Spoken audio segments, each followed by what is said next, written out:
రైతన్నలకు కేంద్ర ప్రభుత్వం గుడ్ న్యూస్ చెప్పింది. అదేంటో ఈ వీడియోలో తెలుసుకుందాం. ప్రధానమంత్రి కిసాన్ సమ్మాన్ నిధి యోజనలో లబ్ధి పొందాలంటే 2 హెక్టార్ల కంటే తక్కువ సాగుభూమి కలిగి ఉండాలి.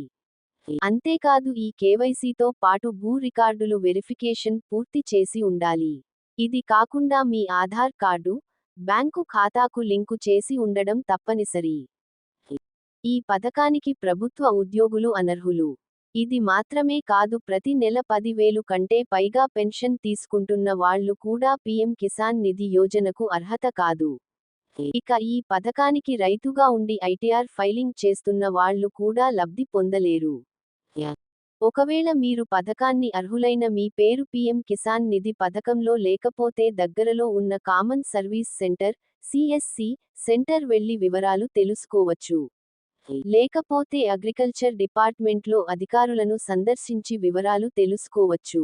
ఈ పథకం ద్వారా ప్రతి ఏడాది 6,000 రూపాయలు డైరెక్ట్ బెనిఫిట్ ట్రాన్స్ఫర్ (డీబీటీ) ద్వారా రైతుల ఖాతాలో జమ అవుతాయి. 3 దశలో .2000 చొప్పున జమ చేస్తారు.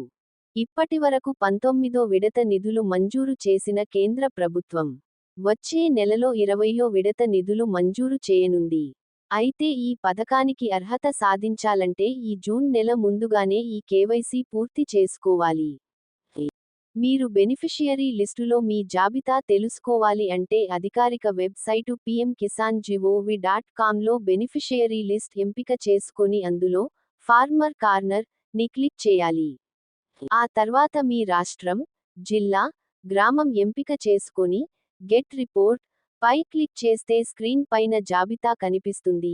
దాన్ని డౌన్లోడ్ చేసుకోవచ్చు.